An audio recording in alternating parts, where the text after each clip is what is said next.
ครับสวัสดีครับ FC พี่น้องเกษตรกรชาวนาทั่วประเทศอ่ะรับปากลอยๆแต่ทำไม่ได้พี่น้องในส่วนของการรับปากคนที่รับปากบ่ได้อยู่แล้วล่าสุดในส่วนของการปรับครม.โผออกมาแบบยังบ่เป็นทางการนะโผออกมาแบบบ่เป็นทางการอันนี้บ่เป็นทางการเนี่ยรัฐมนตรีว่าการกระทรวงพาณิชย์พี่น้องท่านพิชัยนฤทธพันธ์ปรากฏว่าบ่มีในรายชื่อโผรัฐมนตรีว่าการกระทรวงพาณิชย์โอ้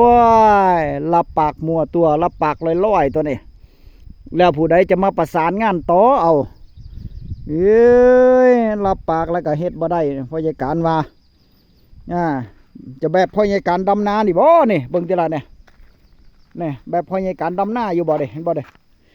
ดำไปแล้ว3-4 มื้อบ่เป็นหยังมื้อที่5มื้อที่6ขึ้นไปมาเบิ่งติล่ะร้อยบะลองบะแลงบ่ฮู้จักแล้วต้องมาดำใหม่อันนี้เปรียบเทียบง่ายๆก็เหมือนกับท่านรัฐมนตรีนี่ล่ะพี่น้องพอเปลี่ยนไปอีกคนหนึ่งเป็นอีกคนหนึ่งเป็นอีกท่านหนึ่งมันจะต่อเนื่องบ่เอาในส่วนของท่านรัฐมนตรีผู้ใดสิมาดำรงตำแหน่งรัฐมนตรีว่าการกระทรวงพาณิชย์คนต่อไปแต่ว่าตอนนี้พยาการบากาพยาการเบิงโผแล้วในส่วนของพาณิชย์นะครับเนาะเบิงโผแล้วเป็นอีกคนหนึ่งมานี่แต่ว่ามันยังบ่เป็นทางการพยาการก็เลยบากาเว้าบากาออกมารอให้เพิ่นประกาศยังเป็นทางการซะก่อนนะพี่น้องนะบ่น่าจะเป็นเร็วๆนี่ล่ะบ่มืออื่นกับมือฮื้อนี่ล่ะหรือออกมามือนี่จักเพราะตอนนี้ก็บ่าย2ล่ะแต่ว่ายังบ่ทันเห็นติล่ะเนาะน่าจะเป็นมืออื่นมือฮื้อนี่ล่ะเร็วๆนี่น้องคำนองในส่วนของรัฐมนตรีว่าการกระทรวงพาณิชย์แต่หากว่าเป็นจังซั่นจบเลยแล้วต้องมาเริ่มต้นใหม่เบิดบ่เด้รับปากแล้วมันจะต่อเนื่องบ่แต่ว่ารัฐบาลก็ยังเป็นรัฐบาลเดียวกันเด้รัฐบาลเดียวกันยังยืนอยู่ภายใต้การเป็นยังเป็นภายใต้แกนนำของรัฐบาลเพื่อไทยอยู่ในส่วนของท่านนายกแพทองท่านอุ้งอิงนะครับนะทางนี้ทางนั้นก็มารอลุ่นรอเบิงว่ามันจะสืบเนื่องมันจะต่อเนื่องบ่ถือว่าเป็นช่วงระยะหายใจสุดท้ายแล้วเด้เนี่ยในส่วนของครม.นี่เนาะในส่วนของครม.เพราะว่าอีกจักหน่อยก็บทวาระแล้วครบ4 ปีบทวาระที่นี่ในส่วนของเกษตรกรนี่จะพึ่งพาได้จะฝากความหวังกับซุ่มนี่ได้บ่เงินไหลละพันนี่จะได้บ่อันนี้มาลุ้นกันพี่น้องนี่มาลุ้นกัน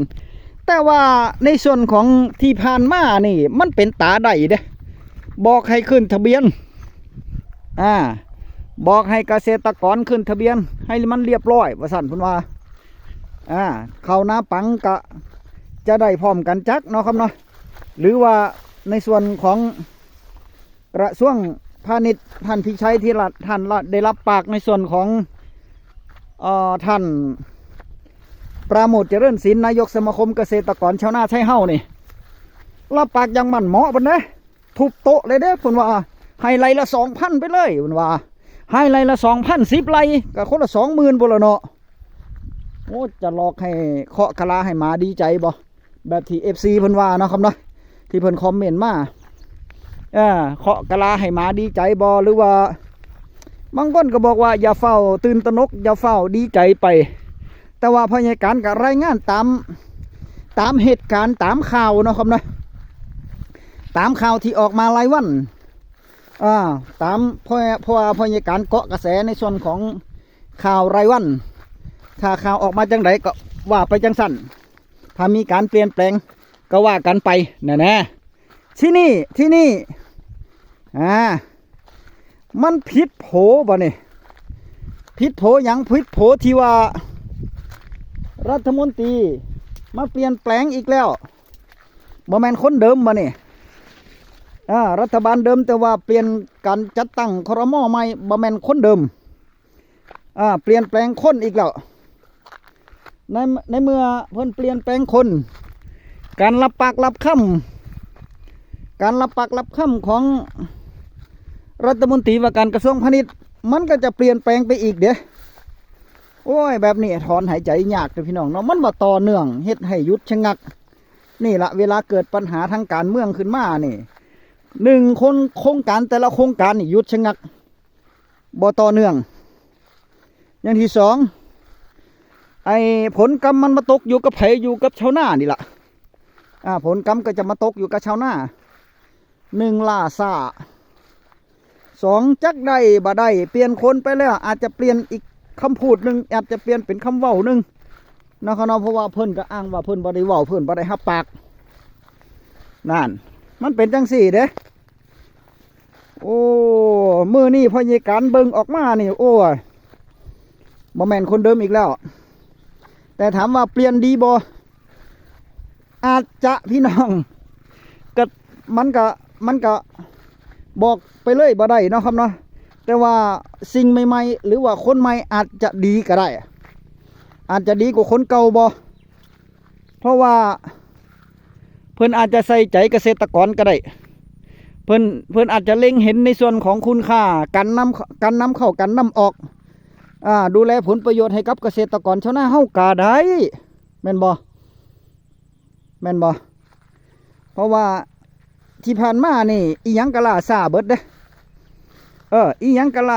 าซ่านี่บ่แม่นล่าซ่าธรรมดาล่าซ่าเบิดสุอย่างสินค้าทางการเกษตรเป็นปีที่ช่วงสุดท้ายที่เกษตรกรบ่ได้หยังเลยบ่มีหยังเลยบ่มีหยังชัดเจนเลยมีแต่สินค้าราคาเกษตรตกต่ำเบิดสุอย่างสุแนวทั้งที่เป็นอีหยังเกษตรกรเป็นฐานเป็นอันนี้ให้นะแน่แม่นบ่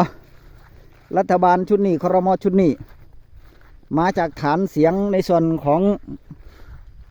แรงงานภาคการเกษตรส่วนมากจะเป็นจังสั่นแล้วต่อไปนี่จะไว้วางใจได้บ่เนี่ย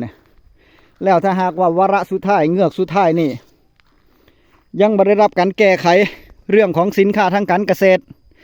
เรื่องที่เกษตรกรชาวนาเฮาคาดหวังบ่ว่าจะเป็นไร่ละ 2,000 หรือว่าราคาข้าวก็ยังตกต่ำอยู่แบบนี้จบเลยแบบนี้นี่ปิดโฟไฟทันทีปิดจบซื้อหนีทันทีแม่นบ่เห็นนำบ่เพราะว่ามันฝาก1การแก้ปัญหามันแก้ปัญหาบ่ได้2เฮาไปฝากความหวังไว้กับเพิ่นก็บ่เฮ็ดให้เฮาอย่างที่3สิ่งที่เพิ่นรับปากไปแล้วก็รับปากแบบลอยๆบ่เฮ็ดให้จักเที่ยบ่เห็นได้จักเที่ยอย่างเช่นราคาข้าวหรือว่าเงินไร่ละพันเข้านาปังแทนที่จะได้ไปแล้วเนาะพี่น้องเนาะเข้าก็จนเบิดล่ะเกษตรกรชาวนาก็เฮ็ดนารอบใหม่ล่ะเป็นข้าวหน้าปีแล้วบ่ได้ลื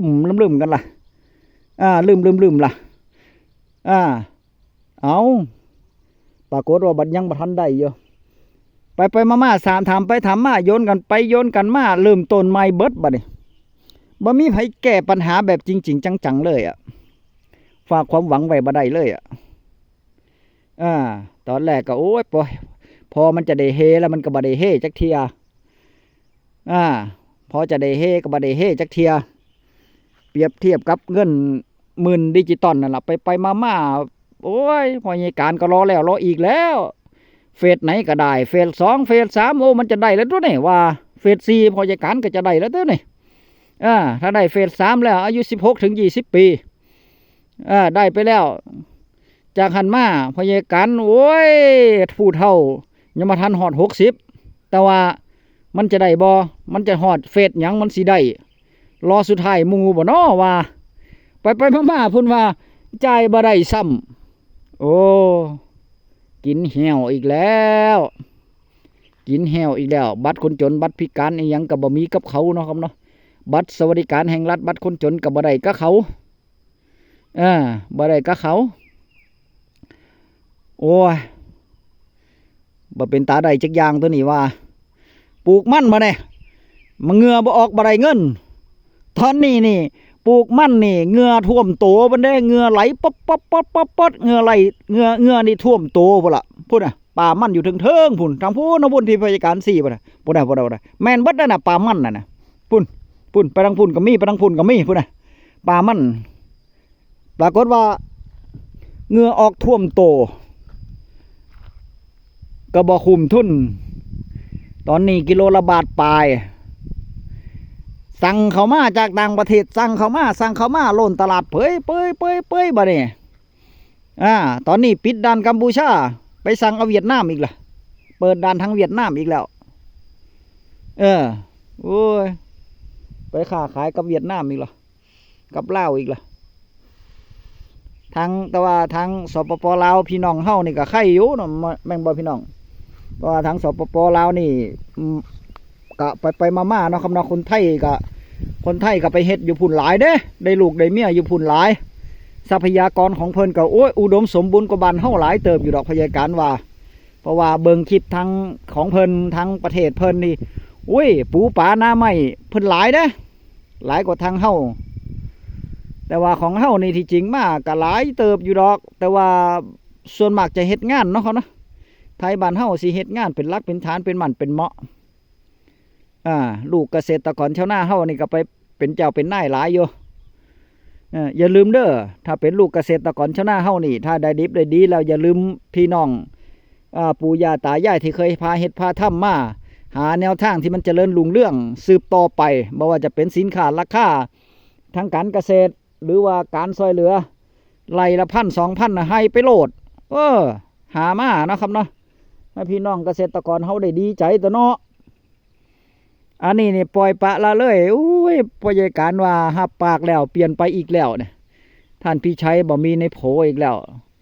โอ้ยปิดจบละทีนี้ปิดจบเลยได้เนี่ยถือว่าปิดจบเลยปิดจบไร่ละ2,000เลยเปลี่ยนโผคลม.นี่